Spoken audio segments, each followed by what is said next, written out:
Hi, I'm your host Vasco Duarte. Welcome to the Scrum Master Toolbox podcast, where we share tips and tricks from Scrum Masters around the world. Every day, we bring you inspiring answers to important questions that all Scrum Masters face day after day.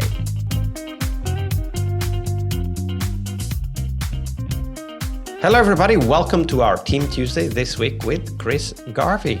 Hey Chris, welcome back. How's it, Vasco? Yeah, thank you. So Chris, on Tuesdays we talk about teams, but before we dive into that, do share with us, what's the book that most influenced you in your career as a Scrum Master? Yeah, there's a few that come to mind, but the one that had the most influence, that actually isn't an Agile book at all, is The Power of Now by Eckhart Tolle. So it's a very, very famous book. But for me, it cuts to the heart of being present, which is such a gift in terms of our lives. I mean, we know just how noisy it is in the whirlwind of busy and priorities and pulled in 500 directions in our personal lives and work lives. And as a coach, especially, and for our teams in that people role, sometimes the greatest gift we can give each other and ourselves is presence, is to be here, is to be listening, is to genuinely, authentically be present and to cut through all of that noise. And that book just for me is probably my favorite book of all time, full stop. I've read it probably 5 or 6 times. And in essence for me, beyond the idea of being present, which is, as you said, one of the greatest gifts we can give us and others, what might have been one other lesson that you take with you in your role as a Scrum Master and coach? For me, what comes up is to challenge our thinking. So we inherently trust our thoughts as if we came up with them, as if we were the author of them. And it's a big challenge, but we actually aren't the author of our thoughts. It's our conditioning, our upbringing, all of the stuff that's been fed into our subconscious that actually does most of the powering of our thinking. And so Eckhart Tolle just says challenge and distrust your thinking and be open to the new or to other ideas or to diversity, broader thinking. So, I mean, when we're solutioning, when we're problem solving in terms of a team or in terms of building a product or whatever it is, we often think the first answer that comes up is the best one or the right one, as if there's a right one in a complex space. Or we think in terms of what will solve it for us, rather than thinking in terms of what will solve it for our customer. And so just giving a bit of space and time to step back and to not distrust, but just question that thought or the first answer that comes, and then be able as a team to open up that innovative, creative thinking that very often we don't have space for in our this day and age, and get a bit playful with it, and just that don't just go for the first thought that comes up. Absolutely. Challenge our thinking. And of course, that's what we help teams do as well. Next, we talk about teams and how sometimes they, perhaps because they don't challenge their thinking without our support and coaching and help, then they create this self-destructive pattern. So tell us the story of a team, give us a little bit of context, and then walk us through how these small little behaviors developed over time and eventually became a problem for the team. Yeah, it takes me back a good few years to this one organization I joined where I was the Scrum Master for 2 teams, and it was such an interesting contrast because it was the 2 teams. It was at the genesis of the 2 teams, so they just started, and I was part of the liftoff of the teams. And the one team, it was the tale of 2 teams, because the key difference for me was the one team was given time to create its identity, slow down, start the Agile journey properly, understand their why they're a team, what's a problem they're trying to solve, bond as a team, create that identity, whereas the other one had less of that opportunity, had pressure, and they both had the same. They had the same coach, which was me. They had the same manager. They had the same product owner, and so a lot of the ingredients environment was the same, but they diverged very hectically in terms of the one self-destructed pretty much, and the other one became really healthy and high performing. Can you tell us a little bit more And about the patterns that the manager you've of this witnessed? team had the best intentions. Can you tell us a little bit more about the patterns that you've witnessed? So one team had that more time to spend time with you, I guess, also create their identity, to start their own agile journey. The other team had less time, but you said they diverged. Can you tell us about that contrast? What were some of the key differences you saw between those two teams?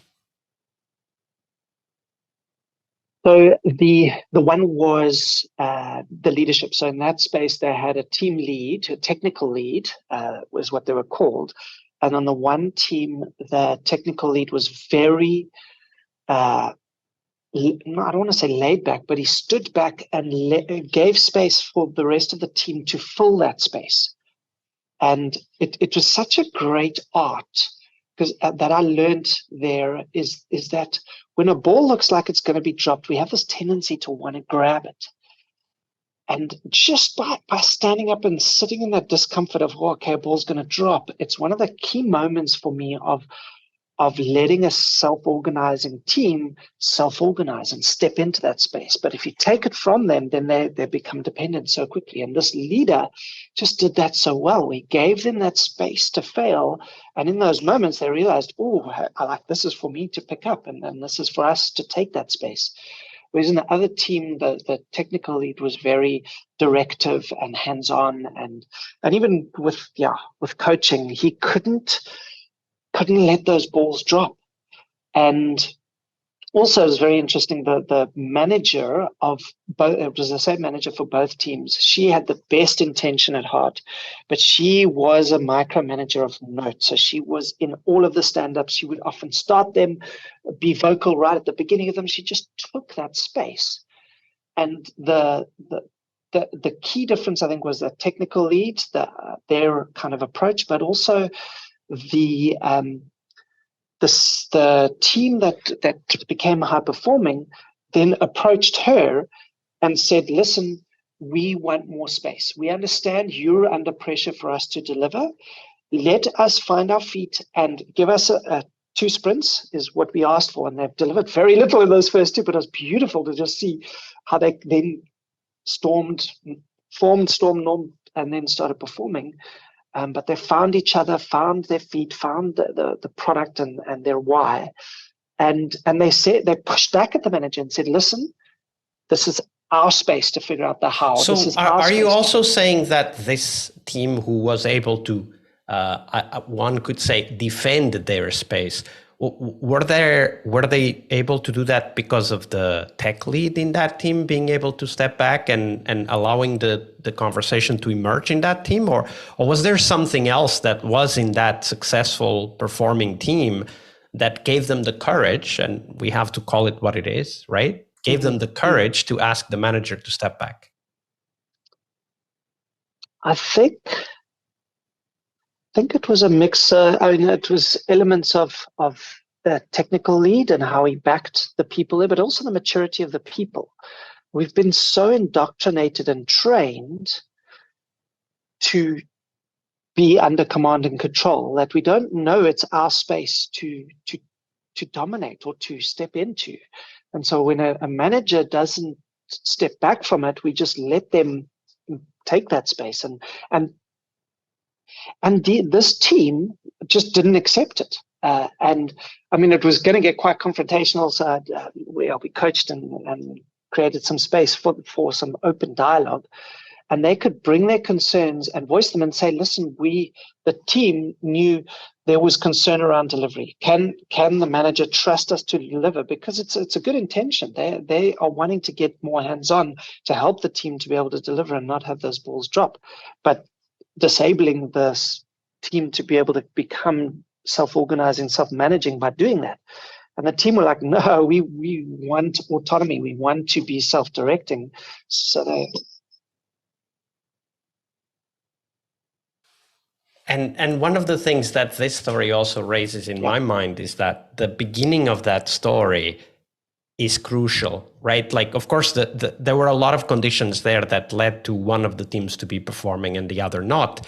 But the beginning of the story is crucial, because the moment we kind of let the whoever, tech lead, manager, product owner, come in and take responsibility for what the team does, then the team no longer owns that responsibility, and it's very hard to get it back, right? As you said, we are conditioned to accept that we should do what others tell us, right? And until we take that, I think I would call it step towards adulthood, right? Like taking ownership, then we're always going to be in the position of the child who is told what to do and must do it because they have no ownership, right?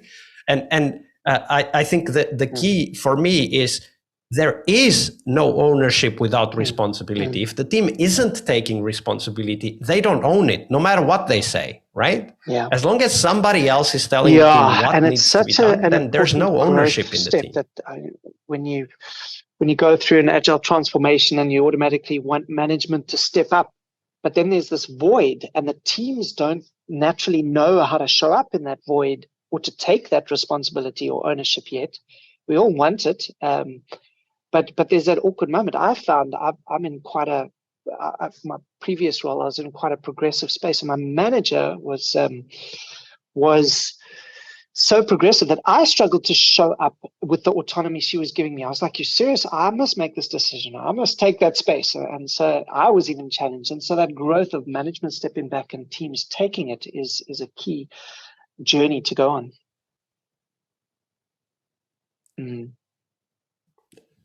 And that's something for us to be aware of and help them with, because they don't necessarily do that on their own. That was a great story about team growth. Thank you for sharing that, Chris.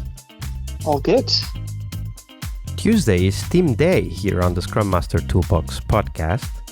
But tomorrow we talk about something that goes beyond the work we do with the teams. We will talk about how to lead change and what our guests have learned from leading and participating in change programs during their career. See you tomorrow. We really hope you liked our show. And if you did, why not rate this podcast on Stitcher or iTunes?